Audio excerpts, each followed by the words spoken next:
नमस्कार दोस्तों, स्वागत है आप सभी का यूपीएससी उत्कर्ष में। मेरा नाम है पूजा द्विवेदी। हाल ही में राहुल गांधी के ऊपर कुछ ऐसे आरोप लगाए गए हैं जिनके बारे में चर्चा करना ज़रूरी है। कुछ चीज़ें ऐसी कही गई हैं, कुछ आरोप ऐसे लगाए गए हैं जिसके बारे में कहीं कहीं से आपको क्वेश्चंस भी देखने को मिल सकते हैं। हालांकि ये पॉलिटिकल नहीं होगा, बट हम कोशिश करेंगे है क्या एग्जैक्टली। हाल ही में भाजपा सांसद ने लोकसभा में विपक्ष के नेता पर देश को अस्थिर करने की साजिश रचने का आरोप लगाया है। ये देशद्रोह भी बनाया जा सकता है अगर इन्वेस्टिगेशन बैठी और इन्वेस्टिगेशन में कुछ तथ्य निकल आए तो। विपक्ष के नेता के साथ भाजपा सांसद ने हंगरी अमेरिका जॉर्ज सोरोस और संगठित अपराध एवं भ्रष्टाचार रिपोर्टिंग परियोजना को एक खतरनाक त्रिकोण बनाने के लिए नामित किया है। एक प्रेस कॉन्फ्रेंस में लोकसभा सांसद ने फ्रांसीसी अखबार की एक रिपोर्ट में उठाए गए गंभीर आरोपों का उल्लेख किया। इस रिपोर्ट में ओसीसीआरपी और इसके वित्त पोषण स्रोतों के खिलाफ कई दावे भी किए गए। इस सप्ताह की शुरुआत में मीडिया पार्ट ने एक रिपोर्ट में प्रकाशित रूप में बोला कि जिसमें आरोप बताया गया है कि ओसीसीआरपी के अन्यत्र भ्रष्टाचार को उजागर करते हुए जानबूझकर अमेरिकी सरकार के साथ अपने संबंधों को छुपाया गया था। ओसीसीआरपी की वेबसाइट के अनुसार सोरोस का ओपन सोसाइटी फाउंडेशन इसके 21 प्रमुख संस्थागत वित्त पोषकों में से भी एक है।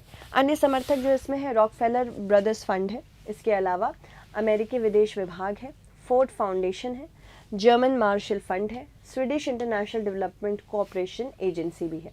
भाजपा ने ट्विटर पर बताया, ये फॉर्मली ट्विटर अब एक्स है, उस पर बताया कि अडानी समूह में ओसीसीआरपी की जांच और भ्रष्टाचार के आरोपों के बीच ब्राजील द्वारा भारत से कोवैक्सीन खरीदने के समझौते को समाप्त करने पर ओसीसीआरपी की 2021 की रिपोर्ट विदेशी हस्तक्षेप का सबूत बनाई गई। ओसीसीआरपी को सोरोस के स्वामित्व वाली संस्थाओं से धन प्राप्त होता है। ओसीसीआरपी ने लोकसभा में विपक्ष के नेता का बचाव करने के लिए अपनी सीमा से बाहर भी कदम बढ़ाया। अगर बात करते हैं जॉर्ज सोरोस, ये कौन है? इनका जन्म 1930 में बुडापेस्ट हंगरी में हुआ था। ये यहूदी माता पिता के घर पैदा हुए थे।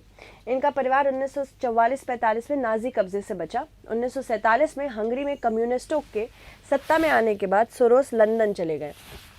उन्होंने लंदन स्कूल ऑफ इकोनॉमिक्स में दर्शन शास्त्र से मास्टर ऑफ साइंस की डिग्री प्राप्त की। अमेरिका में फिर शुरुआत की 1956 में सोरोस अमेरिका चले गए और यूरोप प्रतिभूतियों को विश्लेषक के रूप में वहाँ पे उन्होंने काम करना शुरू किया। 1973 में इन्होंने हेज फंड लॉन्च किया। उन्होंने विशेष रूप से 1992 में ब्रिटिश पाउंड के खिलाफ अपने दाव के लिए जाने जाते, जब उन्होंने इसे ब्लैक बुधवार का रूप दिया था। सोरोस को आधुनिक हेज फंड उद्योगों के अग्रदूतों में से एक माना जाता है। सोरोस ने मानवाधिकार, शिक्षा एवं सार्वजनिक स्वास्थ्य जैसे कारणों के लिए भी बहुत सारे दान दक्षिणा दी थी।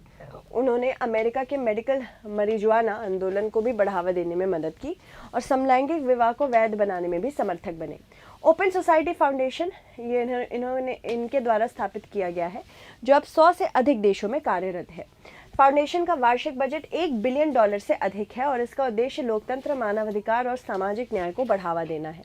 ब्लूमबर्ग में ये बताया गया कि 5 दिसंबर 2024 तक सोरोस की कुल संपत्ति $6.5 बिलियन थी। 1999 में ओपन सोसाइटी फाउंडेशन ने भारत में अपना काम शुरू किया। शुरुआत में भारत में छात्रवृत्तियों और फेलोशिप प्रदान की गई, जिसमें भारतीय संस्थानों में अध्ययन और शोध को प्रोत्साहन मिला। सोरोस का आर्थिक विकास कोष भारत में एक सक्रिय सामाजिक प्रभाव निवेशक है। यह स्वास्थ्य देखभाल, स्कूली शिक्षा और वित्तीय सेवाओं तक पहुंच में सुधार करने में काम आता है। साथ ही साथ छोटे किसानों और वयस्कों व्यवसायों का समर्थन भी करता है। 2008 से ये अब बैंगलोर में स्थित एस्पाडा इन्वेस्टमेंट द्वारा प्रबंधित स्टार्टअप में इसे इन्वेस्टमेंट दिया है। प्रारंभिक फंडिंग परियोजनाओं में $90 मिलियन से अधिक का निवेश भी किया है। भारतीय जनता पार्टी ने कई मौकों पर सोरोस पर राष्ट्र विरोधी ताकत होने का भी आरोप लगाया है। मतलब यहाँ पे राष्ट्र विरोधी किस प्रकार से बनाए जा सकते हैं?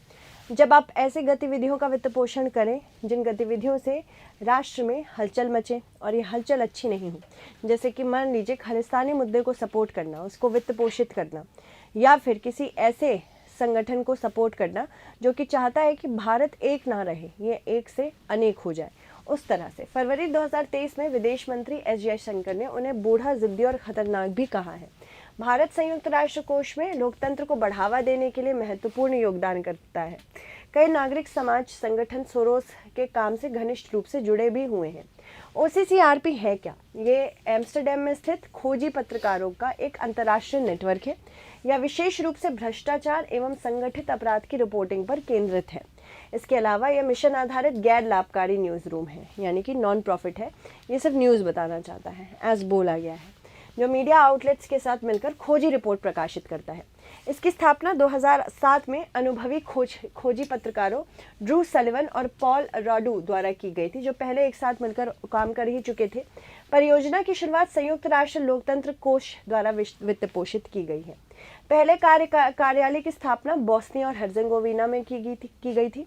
शुरुआत में इसका नेटवर्क 6 पत्रकारों से जुड़ा हुआ था, जो 5 देशों में काम कर रहे थे। अब ये 30 देशों में 150 से अधिक पत्रकार फैले हुए हैं।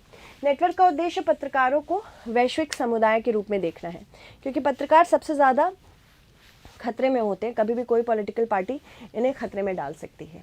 इसके अलावा ताकि भ्रष्टाचार और संगठित अपराध को वैश्विक नेटवर्क से बेहतर तरीके से समझा जाए और उजागर किया जा सके। OCCRP की प्रमुख उपलब्धियां इनकी बात करें तो इनको व्रीजे यूनिवर्सिटी एम्स्टर्डम द्वारा नोबेल शांति पुरस्कार के लिए नामित भी किया गया था 2023 में। हाल ही में OCCRP ने मीडिया यापाठ द्वारा लगाए गए आरोपों को खारिज कर दिया है। इन्होंने कहा है कि रिपोर्ट हमारे नेटवर्क का एक असंतुष्ट महत्वपूर्ण सदस्य द्वारा सहलिखित है। हमारे काम में अशुद्धि या का प्रभाव को कोई ठोस उदाहरण नहीं है। इसके बजाय आरोपों में संकेत और निहितार्थ पर निर्भरता दिखी। समूहों ने यह भी कहा कि स्वतंत्रता सुनिश्चित करने के लिए उन्होंने अपने संपादकीय प्रक्रिया में कई सुरक्षित उपाय भी किए थे। अपने वित्त पोषकों को सार्वजनिक दस्तावेज में सूचीबद्ध भी किया था। चलिए अब इससे संबंधित प्रश्न देखते हैं। OCCRP के संदर्भ में निम्न कथनों पर विचार करें। इसकी स्थापना 2007 में अनुभवी खोजी पत्रकारों ड्रू सलिवन और पॉल राडू द्वारा की गई थी। इस परियोजना की शुरुआत संयुक्त राष्ट्र लोकतंत्र कोष द्वारा वित्त पोषित है। तो आपको बताना है कौन सा कथन सत्य है। धन्यवाद।